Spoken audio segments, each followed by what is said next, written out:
Baruchim Abayim and welcome to Torah Talks Chazaq's Tuesday night program with special guests. Tonight we have with us Rabbi Dovid Orlofsky, Shalita. Wow, all the way from Eretz Yisrael. What an honor. How you doing, Rabbi? I'm exhausted. That's the first one ever. Okay. These trips are really hard. Oh wow. But I would have to actually find a profession and get a job. So the alternative is traveling around and talking. So it's about the only thing I can do, you know. So as long as I do that, I'm okay. I told my kids if I lose my voice, then we're all going to go hungry. That's it. That's the only thing I got. I'll never forget I had the honor of introducing Rabbi Orlofsky many times for Chazaq events, and I would start off by saying world-renowned lecturer, and the rabbi's like, world-renowned lecturer equals a person without a job. He's a person without a job, right, exactly. Otherwise, you'd say he does this, he does that, you know. When they just means the former Long Island director of NCSY, the former Mashgiach and whatever, the former. What does he do now? Nothing. Now he does nothing. And you know what's great? This is the pre-Purim Torah talk, and this is perfect. It doesn't get better than this. Having Rabbi Orlofsky on a Torah talk right before Purim. Yes. So I usually ask a little bit of background of yourself, of the rabbi. So I was already on Chazaq radio. They interviewed me. They know my whole life. That was a while ago, Rabbi. How is anybody watching this who didn't watch all the Chazaq radios? Go back. It's online. If you're watching this online anyway, go back and watch my interview with Chazaq. You'll know everything about me, more than you need to know, including my shoe size. So it's all there. Rabbi Orlofsky. Yeah. So Baruch Hashem, every time we see you, just seeing you makes us, besimcha, happiness. So being that it's a pre-Purim, I'm going to do something we've never done before, which is, Rabbi, what's your favorite joke? It goes and changes. It's an amazing thing because I tell jokes and I don't remember them. I just push it, don't remember them. And I hear them from other people years later and I have no recollection of ever having said it. Like I said that? No way. No, I'll give you an example. Somebody played a tape for me. Goes, do you remember this? I don't remember it at all. Somebody was asking the famous Gemara with Rav Preda. Rav Preda had this student who had difficulty learning. He had to teach him everything 400 times. You know how difficult that is for a Rebbe to have to say something over 400 times. So he says it 400 times and the kid would finally get it. And this was every single day. And one day he said, listen, after we finish learning, I'm going off to a wedding. Yeah. So he teaches him 400 times and the kid doesn't get it. So 400 times, he says, what happened? Because I was nervous the whole time you were going to leave. So he says, no problem, I'm not going to go. And he teaches him another 400 times. Wow. So a bas kol comes out, a heavenly voice, and says to Rav Preda, you can either go straight to Olam Haba, to the next world, or you can have a very long life, what are you going to choose? So this fellow asked the question in this tape. The person was playing for me, the recording. It was a recording. He says, why didn't the kid get a bas kol? Why didn't he get a heavenly voice? He spent 800 times learning something. So he says, Rabbi Orlofsky once said, because the bas kol didn't want to repeat itself 400 times. Now that's a great line. I have no recollection of ever saying it. Every now and then people tell me a joke that I've said that I have no recollection. So when people ask me this, it's just the first one that comes to mind. But one that I always get a kick out of is the one where it says, when I die, I want to go like my grandfather, quietly in his sleep, not screaming hysterically like all the passengers in his car. So that's a very deep joke. It's a very deip joke, when you think about it. There's a joke that's not so funny, but is so clever that I say it over all the time just because it's so clever. I had a guy in my shir, Chaim Rose, Olav Shalom, and he used to tell these like really corny jokes. And this one, for some reason, just stuck with me. It goes, time flies like an arrow. Fruit flies like a banana. Time... That's why it's such a good joke, because you have to learn pshat. Because time flies is a verb. Fruit flies, it's a noun. So time flies like an arrow, like is kamo, as if.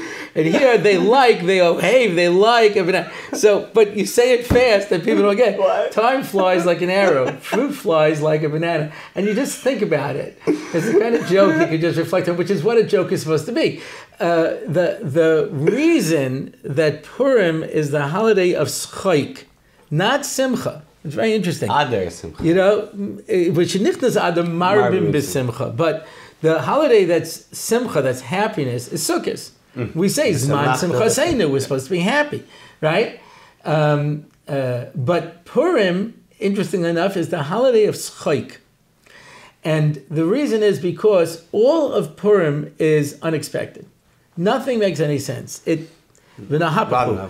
turns upside down. It's constant. You think you know what's happening, boom. That's the essence of a joke, right? Turning upside down. A guy walks into a bar, orders a drink. Not funny. A guy walks into a bar, says, ouch. Okay? It's not very funny, but it's a joke because it's unexpected. You thought he walked into a pub, and in fact, he actually walked into a bar, right? You know? So it's unexpected. It's the unexpected that makes something funny. If it's expected, it's not funny, you know?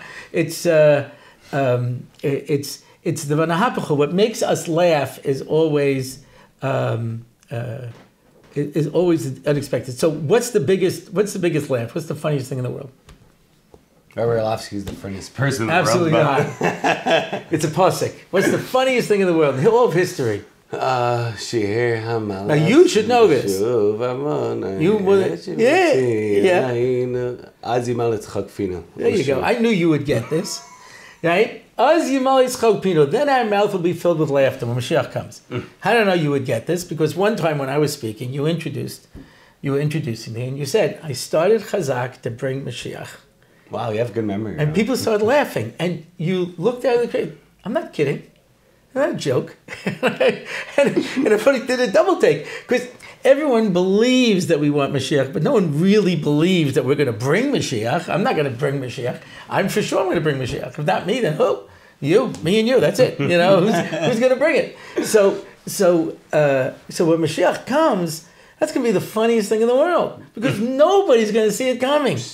So could you imagine CNN has to report this, if they're still around, but Fox News, whoever it is, has to report, you know, the Messiah has arrived, you know, and, the president is standing by with an announcement, you know, but first we cut to the Vatican. Pope goes, we were wrong?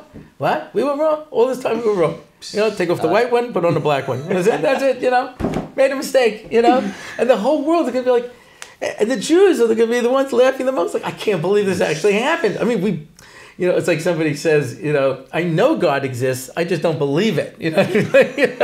So that if we were davening, we were Baruch Atah Hashem. Oh my God! I mean, that's you. Like we don't really feel it. So when Mashiach comes, it's going to be the kind of thing we're like, oh my gosh, it's the funniest thing in the world because it's completely unexpected. So we laugh when it's unexpected. That's why. Who is called funny in the Torah? Yitzchak. Yitzchak will laugh. Right? Probably not a less funny guy in all of Tanakh. Eliyahu Navi. There's some funny stories over there. If you're looking for funny. But it's not very funny, Where do you see him telling any jokes, He's a very serious guy. But he lived in din. That's completely unexpected. HaKadosh Baruch Hu created the world in din, in absolute judgment. He saw the world couldn't stand in absolute judgment. Right? If every time you did something wrong, this is it, you got zapped. Who could live that way? But he did. That was totally unexpected. So he's chayk.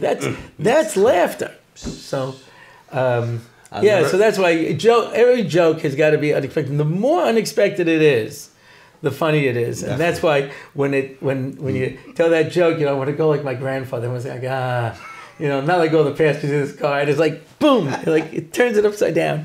So I remember Rabbi Orlofsky was at a Chazaq event once, and he said over, like you always do a joke, but it took some time for the crowd to get it. Yeah. And then you're like, it's taking some time for it to get around the room. I do remedial humor. I wait. I don't care. I'll wait till you catch up. I'll explain it if I need to, but Was that always the Rabbi's Mahalach, his way of giving over a Torah? Like I'm saying with. It's such an interesting thing. I have a good friend, Y.Y. Rubenstein. Have you had him on Torah Talks? Yeah, of course. We had him on Torah Talks. You had everybody. I'm the last one left. Anyway. There's still a long waiting list, Rabbi. We still had other people. You were the only one we could get on short notice. But anyway. But he is incredibly funny. And the interesting thing is, he's much funnier than me. No, but he has the accent. Right? He's more. That helps. It helps. Yeah. But he's great. I was on a panel with him once in England, and he goes, "Well, if we understand the verse," and I was like, "What's a verse? There's no A in that. It's a verse. It's a verse." He switches into perfect American English. Just, oh, I'm sorry, I didn't realize that was difficult. He does all accents. He did a Spanish accent. He does any kind of accent. He's extremely talented. But in one way, he's funnier than me, and one way, he's more serious than me. He could just get up and be funny without even saying any Torah, just telling jokes, just being funny for an hour straight. I can't. I'm not that talented. I teach Torah, and I present it in a humorous way, right? On the other hand, he went to Switzerland. And I guess they didn't check who they were bringing, And one of them said, Rabbi, in Schweiz, rabbis don't tell jokes. And he could be completely serious. He could be dead serious without a joke. I can't. You have to. So it's not a mahalach. It's just part of my nature. I'm just funny. From the time I was a kid, everyone says, that's a funny kid. He looks funny, he sounds funny, he smells funny, there's something funny about that kid, So I was always funny. So Mamela, I end up making jokes even when I don't mean to, So I just end up presenting things in a funny way. So I used to say that I could get up and go, good evening, and everyone just starts laughing. And I didn't say anything. I did good evening, that's it. Everyone starts laughing. So it's just, it's something that's innate to me. So when I give over Torah, it comes out in a funny way because, and here's what's amazing. Sometimes all I do is build up a kasha. I'm giving a shir, and I just build up the kasha, and I build it up, and I build it up, and everyone, I build up the question, and everyone just starts laughing from the question. Because it's like, yeah, I never thought of that. Because humor is unexpected. I remember when I was in Kollel, every now and then I would ask one of these questions, and someone says, that's a Dovid Orlofsky kasha. It's a Dovid Orlofsky question. I said, what do you mean, like a klutz kasha, like a stupid question? He goes, no. In yeshiva all day, people ask questions and give answers, But when you ask a question, it bothers you. You're like, yeah, that alone can make you laugh. If you come up with a really good question, you start laughing, you're like, yeah, I never thought of that. That's amazing.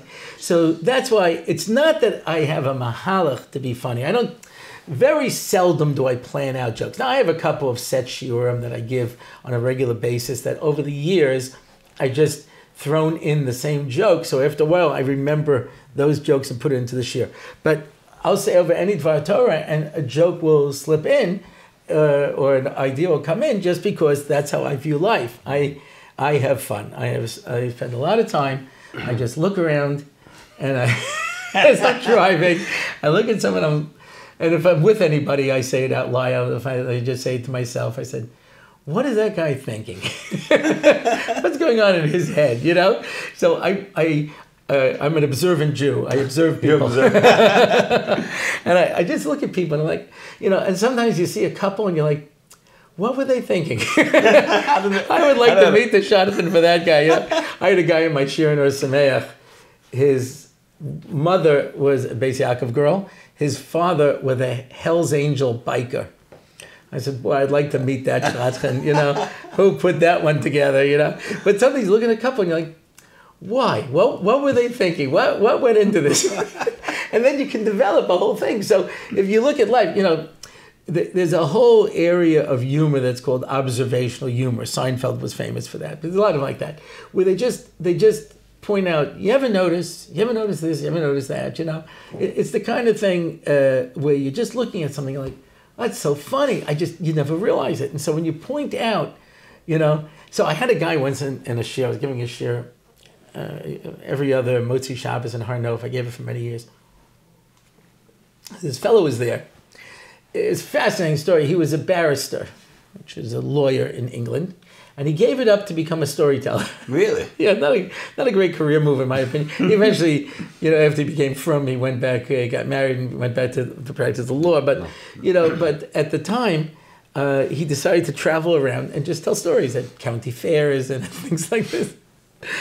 Anyway, so he appreciated these kind of things, and so he says, I love listening to you because you hold up a funhouse mirror to life. You see yourself, but you're distorted enough that you have to laugh. So that's all it is. It's just observations in life where you point out people, the things that people do. That's just, okay, I don't think it's so funny, but you can see it all the time. Person in the middle of davening, he's in davening. You're speaking to God, right? In the middle of praying to God, and phone rings. And they take it out. So it's bad enough their phone rings and disturbs people. They turn up, they take it out and look at it. Because there might be somebody important.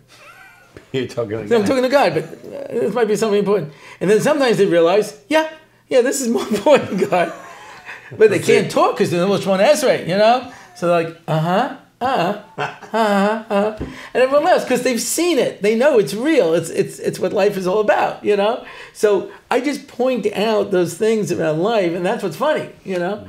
So it's not that I don't really have a cheshbon to do it, but so I remember I spoke once, and it was very funny. You only spoke once? No, this story only happened once. I have a lot of Rabbi Bowman stories, but this is the only one where he ever said anything nice to me. He was always giving me most of it.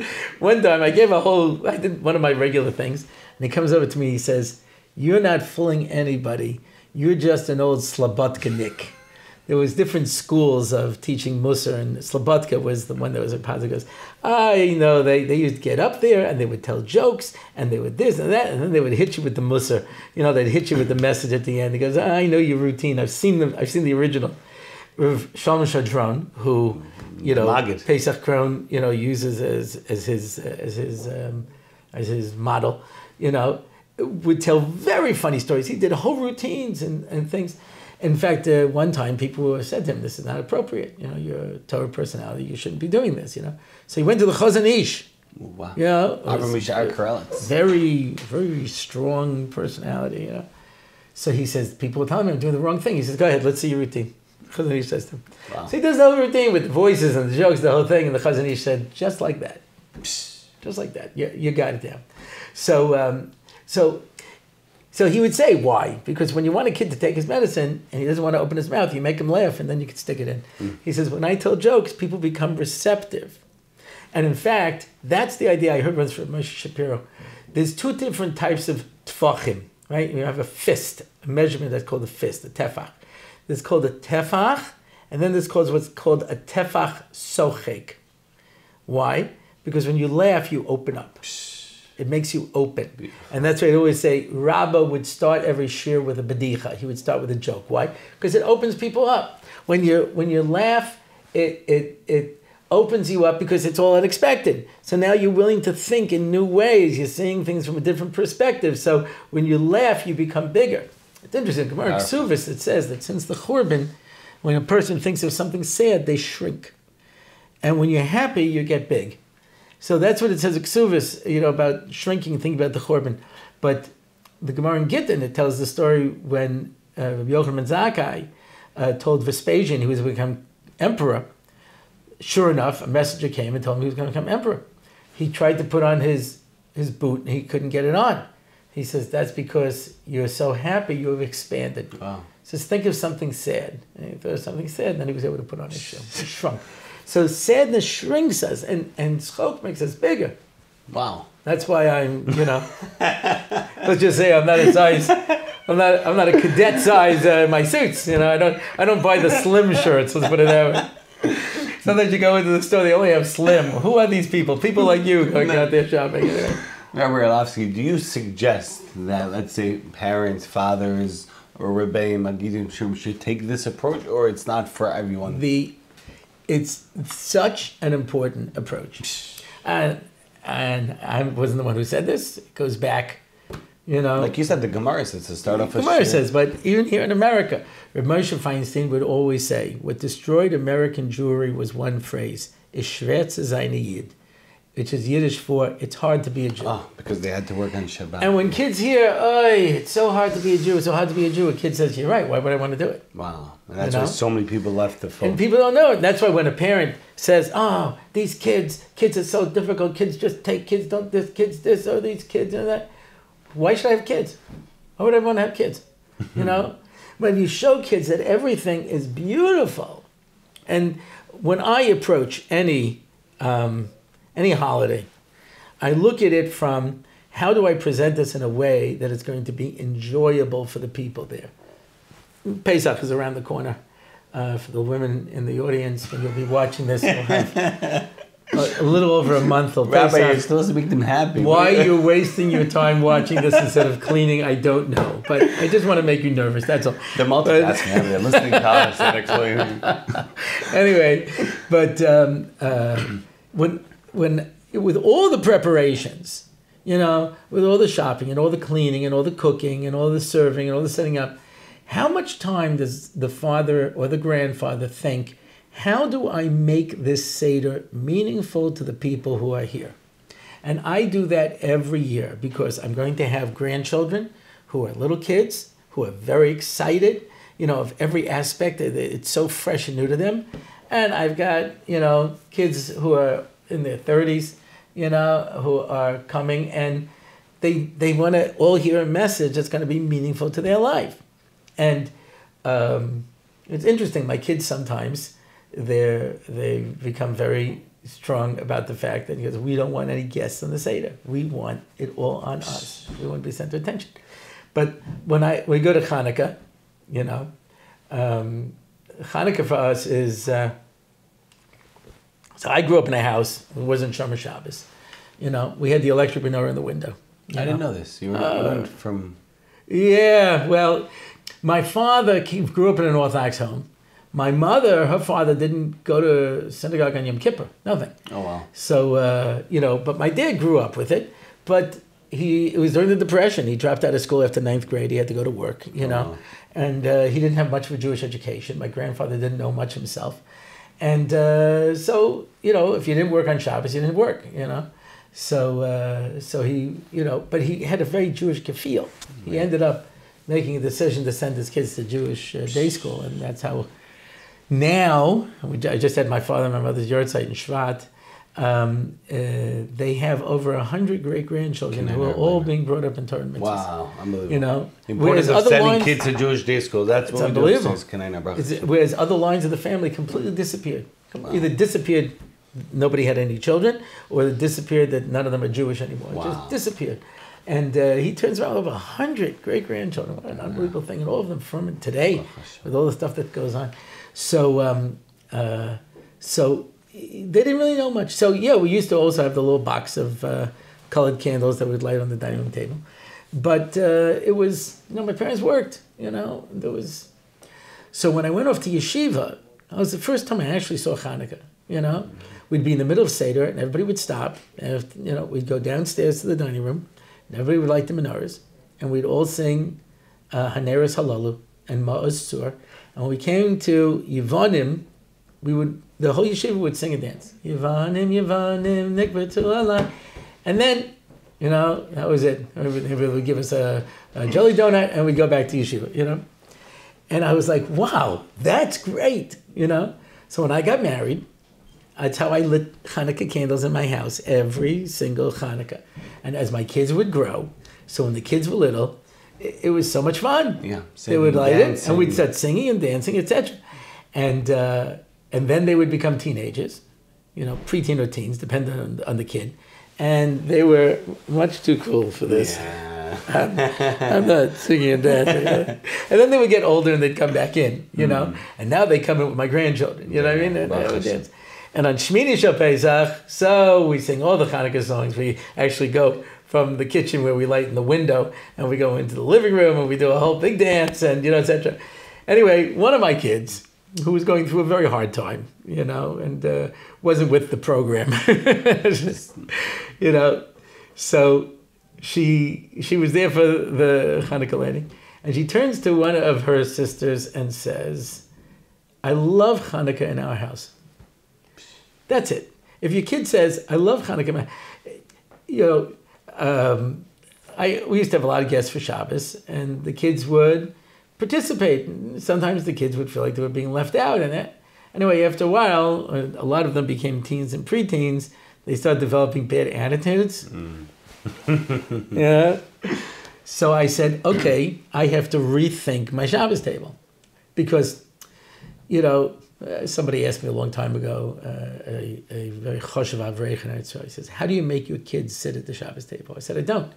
It should be a privilege to sit at the Shabbos table. What do you mean make them sit at the Shabbos table? You know what I mean? Was this a punishment? You know what I mean? You sit there and you have a good time. You know what I mean? So if they're not enjoying the Shabbos table, it's my problem. I have to rethink my Shabbos table. So instead of preparing Divrei Torah, I started preparing brain teasers. Interesting. Mind games, things like this, where you have riddles and things where they would have to try to think of that. They were having fun. Yes. I want them to have fun at the Shabbos table. And then as they got a little older, I switched and I would give them thought questions. Is it better to bring your kids up and expose them to all kinds of different things, or to keep them more sheltered in a quiet Jewish community? Which is better for your kids? And they would argue back and forth the different points, Whenever I would tell this over, people say, so what would you tell them at the end? I said, nothing. Let them. That was the point. When kids go to school, that's the whole thing. No one cares what you think. They're going to tell you the correct answer at the end, and your conversation means nothing. Right. But people want to talk. I wanted to give them a chance just to air their opinions. Forget about it. They're wrong, they're right. I don't care. I want them to have a good time because everybody wants to be heard. So I would look at Shabbos or Hanukkah or anything and say, okay, how do we make this something that people want to do? Something that's going to be positive, that's going to be enjoyable. It's the same thing with Rosh Hashanah Yom Kippur, right? Rosh Hashanah Yom Kippur is not particularly the happiest time for most people, especially Rosh kids. Hashanah could be, around the table and okay, Yom Kippur. That's because you're Sephardic and you guys cut out half the stuff that we Ashkenazim say. Okay. So you don't How long does Rosh Hashanah davening take by you in the morning? It takes, we end about 12, 1-ish. No, hours. Give me hours. How many hours? 3, 4, more or less. Yeah, 3 or 4. By us, it's like 5 or 6. Really? Is that? Yeah. It sometimes it doesn't even end. You just go straight into Yom Kippur. So it's it can be very, very long. It's an ordeal. Now I have to sit. So we look around to find a davening that my kids are going to like, with a lot of singing and very lively and this and next thing, because I want my kids to go to shul and come back and be inspired from the davening, as opposed to like, oh, here we go again. Right. So the rabbi believes wholeheartedly the importance of has to be, and so simcha, happiness. So take this past year. Yeah. So listen, I always say you should play to your strengths. And one thing that my family does well is we all eat well.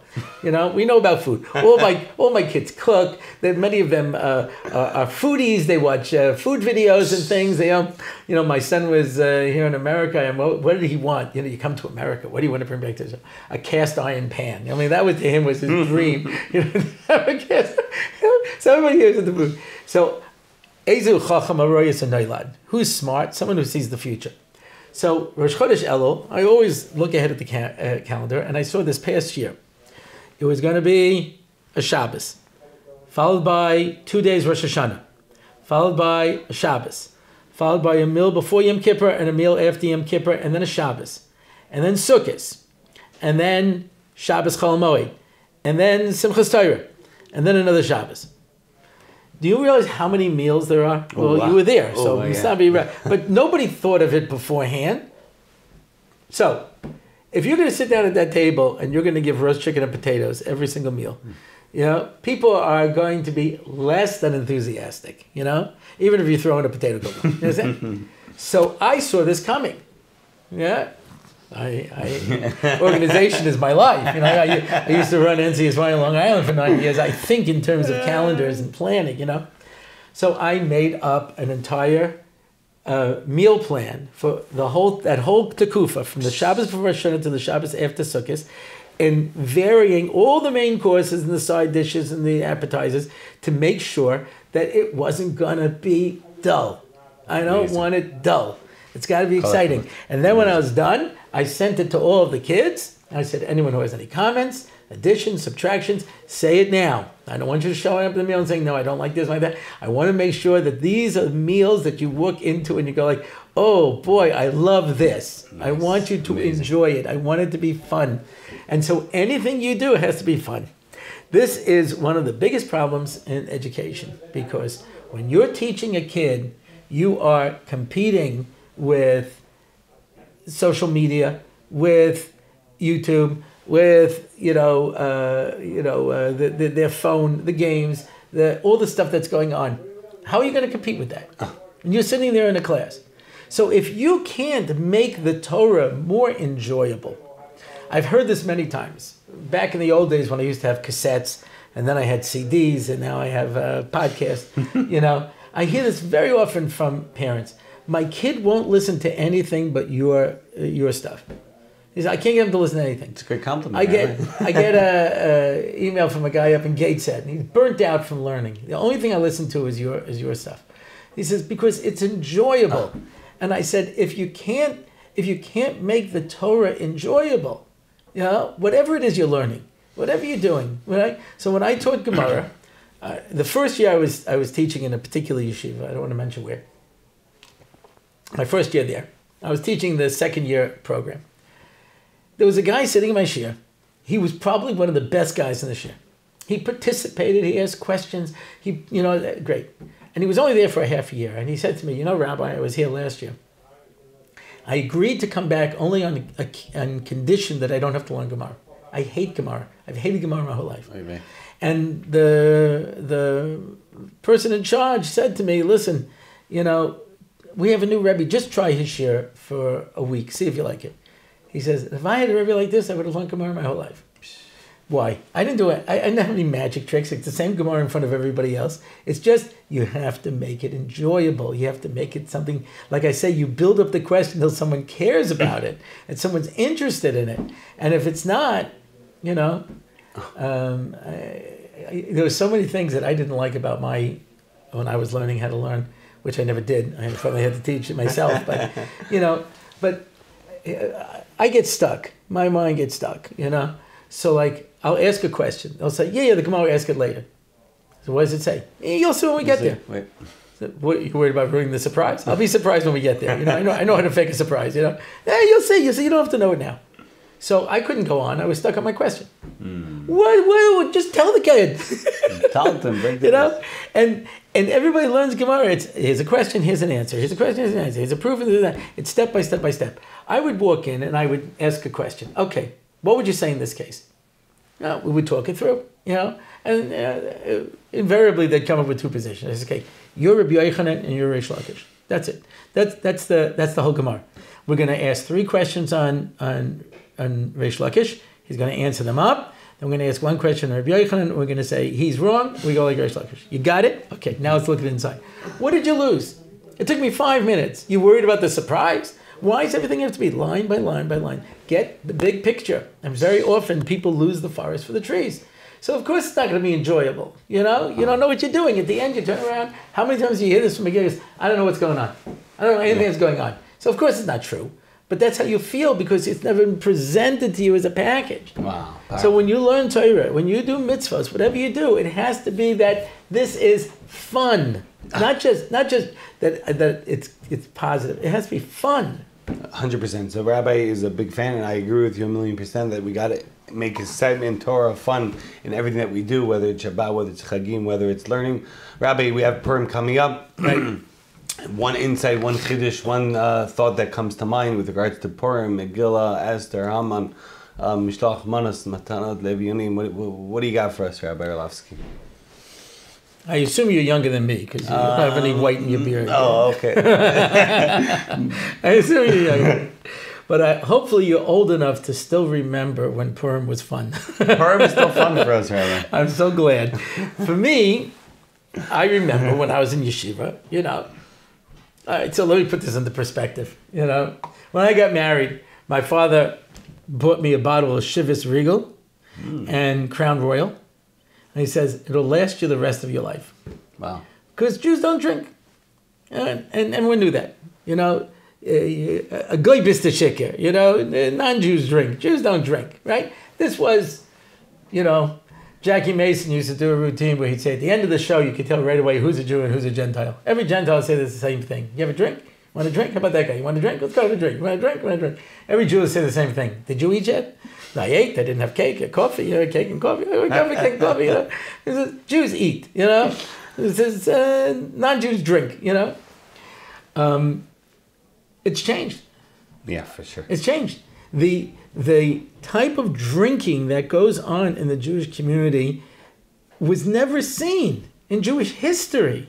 This is a change. It's a dramatic change. So on Purim, they would put out wine because the mitzvahs hayom is wine, not alcohol. Yeah.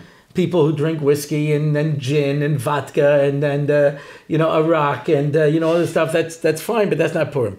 The reason we drink on Purim is yayin.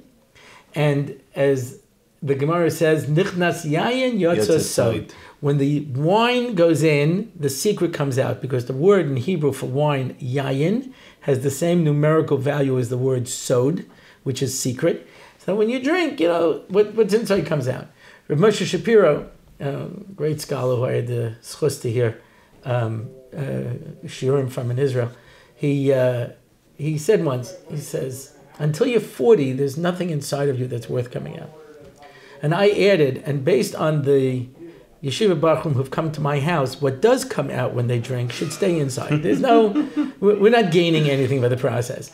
So when I was growing up, so they'd put out a few bottles of wine. Sometimes someone would get a little tipsy. No one got sick drunk where Hatzalah is on call to have to come and deal with this kind of drinking. And so when you have this kind of drunken frenzy on Purim, that's not Purim. It never was. Purim was, you'd have a few drinks, you get a little tipsy, but this kind of sick drunk, and people were drinking maybe the night before. There's no mitzvah to drink at night. It's a din in the Suda. It's only during the day. It has nothing whatsoever to do with the night. And it just becomes an excuse for blatant alcoholism, which is sad. And then you just see this sort of destruction that takes place. When I was growing up, we used to send shalachmanis. People would bake a cake, they'd cut it up into pieces, they would make hamantashen, they'd get this, and send a plate of stuff. Now people go out and buy these pre-made gift baskets, wrapped up in cellophane, they send it around, and everyone just passes it on to each other, and it doesn't have any tom to it, doesn't have any meaning to it, You used to go to hear the Megillah being read, especially, I live in Yerushalayim. One of the greatest things about Yerushalayim is we don't celebrate Purim, we celebrate Shushan Purim. Why? Because when you celebrate Purim, you're going straight from the fast into the Megillah reading. But of course, these kids haven't been fasting, you know what I mean? So when I was a kid, you'd go into Megillah reading, and they used to have grogers. A grogger was this little party, grog, Now you go in, and they've got groggers 6 feet long, rock, and kids have air horns, and sirens, and explosive devices, boom, and M16, and by the halfway through, you don't want to kill Haman, you want to kill that kid, who's just destroyed the whole thing, So it's like everything has been. Look, I'll say it in a positive way. The Gemara says that. The Gemara in Baba Basra says we were mevatel Megillah's Tainus. This was things of special days that we celebrated. It says why? Because since the destruction of the temple, our hearts are made out of stone, as it says in Yechezkel, and we don't feel anymore. That was 2,000 years ago. How much more?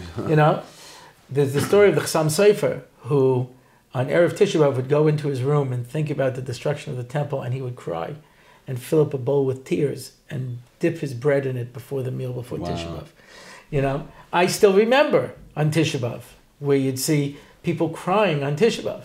Today, Tisha B'Av, we watch videos. Today, Tisha B'Av is the video day, Oh, this one has a video, that one has a video, that one has videos. Because what? Because that doesn't have any meaning to it at all. Rabbi, you're not allowed to speak on Tisha B'Av, right?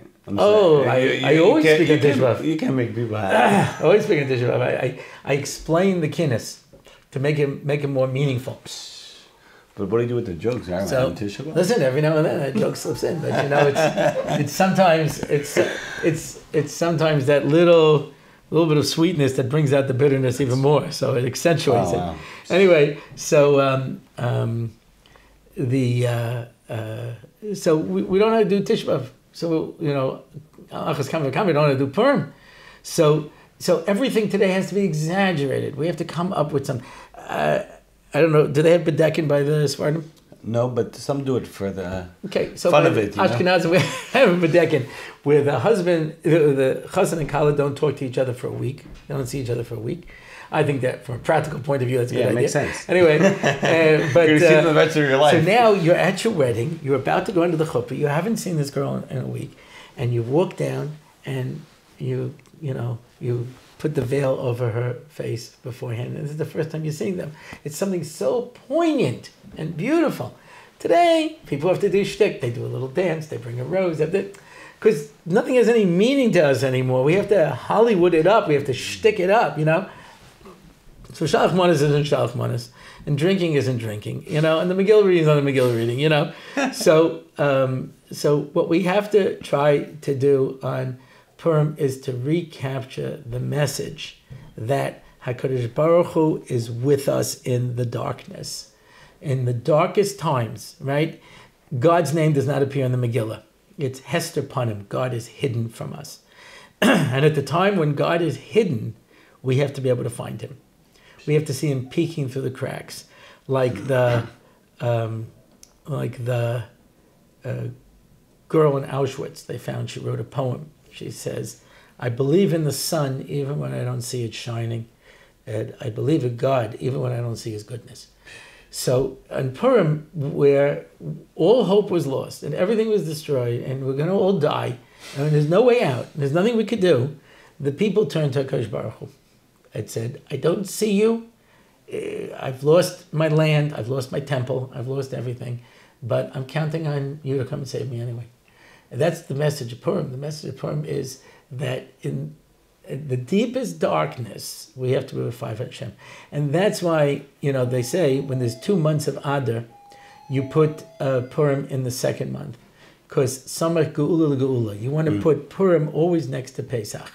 Because Purim is the key to Pesach. If you understand how to look for God in the darkness, then you'll find him and have the real redemption that's going to take place on Pesach.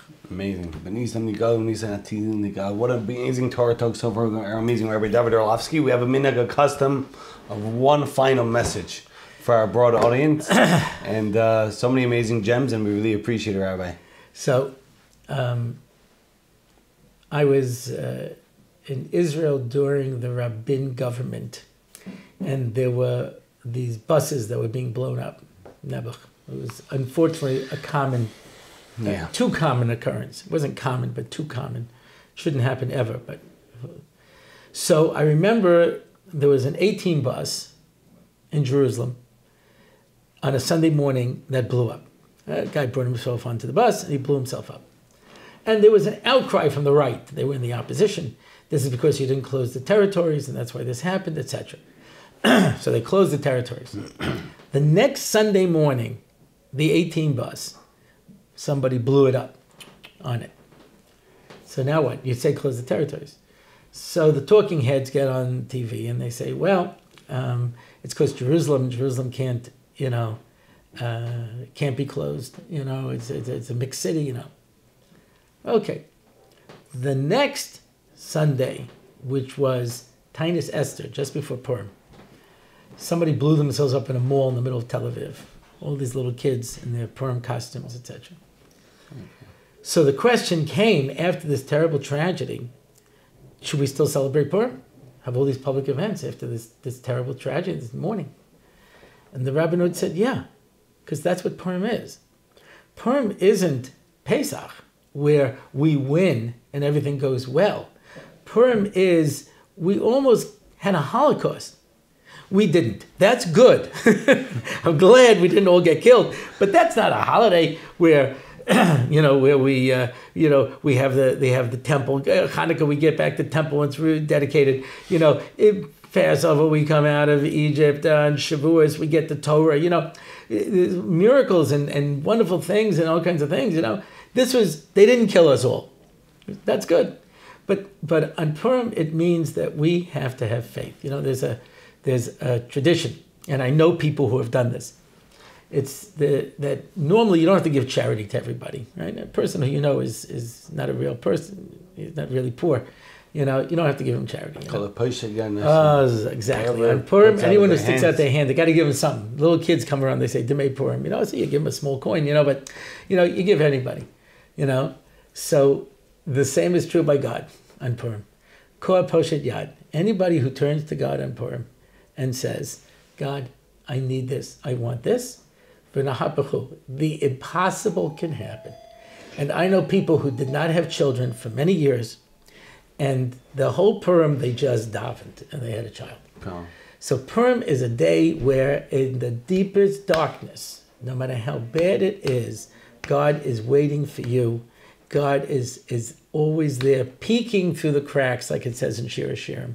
Kodesh Baruch Hu, you don't see him, but you can find him peeking through the cracks. When I used to take my kids to Gan, so it was in somebody's house, a little apartment. Daycare. Yeah, a little pre-nursery, I guess it was, right. you know. So I would take them in the elevator, and I would walk them down the hall to the door. And and they would say, don't take me. I want to go by myself. Right. I'm going through that. 2 years old, 3 years old. I want to go by myself, you know. So, okay. So I would stand and watch. And they would turn around and say, no, go back. Don't watch me. Okay. So I would go back, and there was a railing on the stairs, and I would watch through the railing. And I thought to myself, that's what the pasuk in Shir Hashirim means when it says God is peeking through the cracks. When you don't see him, he's watching us. You know, he's you know that famous story they tell, you know, about the man, he's walking on the beach and he says, God, you always said you would be with me in hard times, but my wife died and I'm all alone and you're not with me. Because I look in the sand and I see one set of footprints. And God says, those are my footprints that carry you. So in Purim we know HaKadosh Baruch Hu is even with us. I believe in the sun even when it's not shining. Powerful. Rabbi Dovid Orlofsky, Shlita, what an amazing Torah talk. What a chizuk, what inspiration, pleasure. what messages. Really appreciate everything that you do for Klal Yisrael, for the Jewish people. You continue that smile, continue making others happy. We should be zoched to come with you to Eretz HaKodesh with the Geula Shlema. It should come, Rabbi Beinu, Amen v'Amen. A special shout out and thank you to all the podcast platforms. Torah Anytime, shout out to you as well, to Daily Giving, $1 a day goes very far. Those who watch my podcast, and to all of our friends at Torah Anytime. Yes. Rabbi Orlofsky Show, what's it called? It's the Rabbi Orlofsky Show. You can find it on Torah Anytime. You can find it on most major platforms. I don't even know what they all are. Yes, same here. I also don't know the names. We just Torah Anytime said, don't say anything, just mention us. So I do. And but you can find it on my website, RabbiOrlofsky.com. There's a link to it. And amazing. Thank you very much to Rabbi Natan, and the whole mayor. It's like this, only with less content. And B'ezrat Hashem, amazing Purim to everyone. Until next time, Yishakach, 8:30 p.m. Eastern Standard Time, Tuesday nights. Chazaq Torah Talk.